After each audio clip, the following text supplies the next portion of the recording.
Dieu met face à vous une épreuve difficile et douloureuse, c'est qu'il a assez armé vos épaules pour la supporter.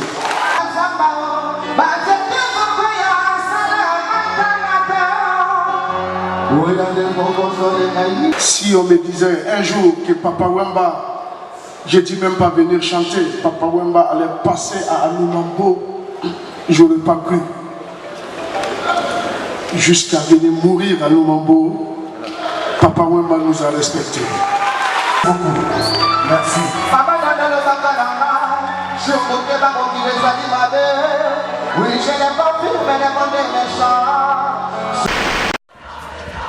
Un anniversaire en musique pour le roi de Suède Carl XVI Gustaf. Il fêtait ce samedi ses 70 ans et la liesse populaire était au rendez-vous.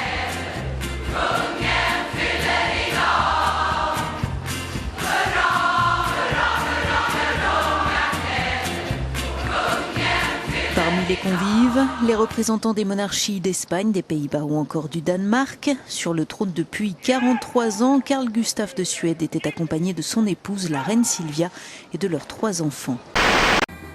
Des motos offertes à la police municipale de Yopougon pour être efficace dans sa mission quotidienne, celle d'assurer la sécurité.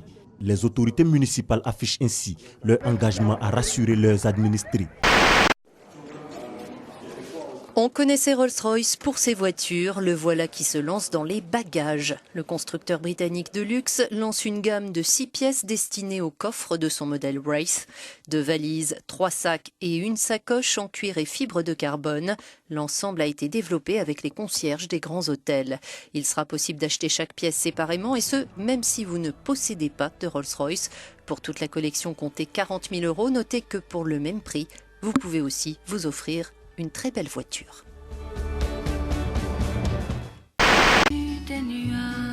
Le 1er mai, c'est la fête du travail, mais aussi la fête du muguet. Le muguet, qui est une plante composée d'une tige contenant des grappes de clochettes. Offrir un brin de muguet ce jour est symbole d'amour et de bonheur. La fête du travail, c'est la fête de la vie. Je suis donc venu acheter un muguet que je vais offrir à ma femme. La journée de mobilisation du 1er mai contre la loi travail s'est terminée comme elle avait commencé, par des violences et des dégradations dans les rues de Paris. En marge du défilé entre Bastille et Nation, les policiers ont dû intervenir face à des dizaines de jeunes casseurs qui s'en sont pris au mobilier urbain tout en lançant des projectiles sur les forces de l'ordre. Au total, 10 interpellations ont été enregistrées et par crainte de nouveaux incidents, la police a exigé l'annulation en soirée du rassemblement Nuit debout, place de la République. Hormis ces incidents, entre 16 000 personnes selon la police et 70 000 selon la CGT ont manifesté. Beaucoup appelaient au retrait de la loi travail. Ils sont au moins 7 à avoir perdu la vie dans l'effondrement de cet immeuble à Nairobi.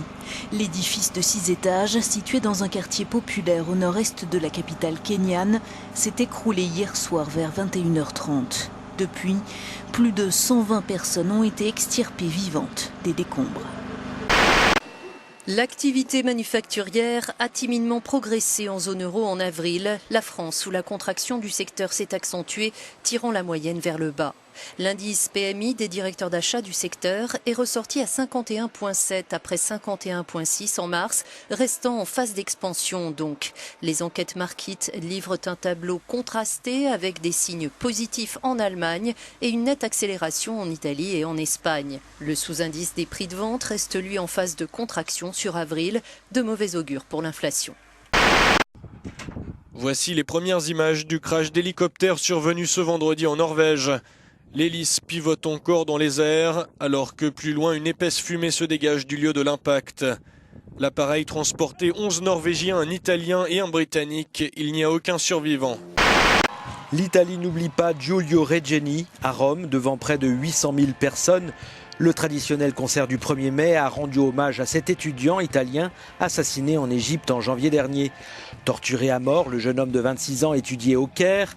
Son corps a été rapatrié en Italie, mais les circonstances de sa mort restent floues. La presse et des diplomates assurent qu'il a été tué par des membres des services de sécurité, mais l'Égypte dément catégoriquement. Outre ce concert en Italie, une pétition a recueilli plus de 11 000 signatures au Royaume-Uni, où le jeune homme terminait ses études. La pétition a obligé le gouvernement britannique à publier une réponse officielle dans laquelle il exhorte l'Égypte à collaborer étroitement.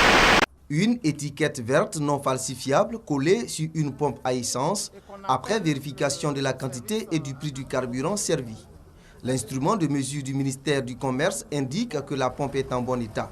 Si cette pompe ne respectait pas les normes, ce serait plutôt une étiquette rouge qui serait collée invitant l'opérateur à se conformer aux normes.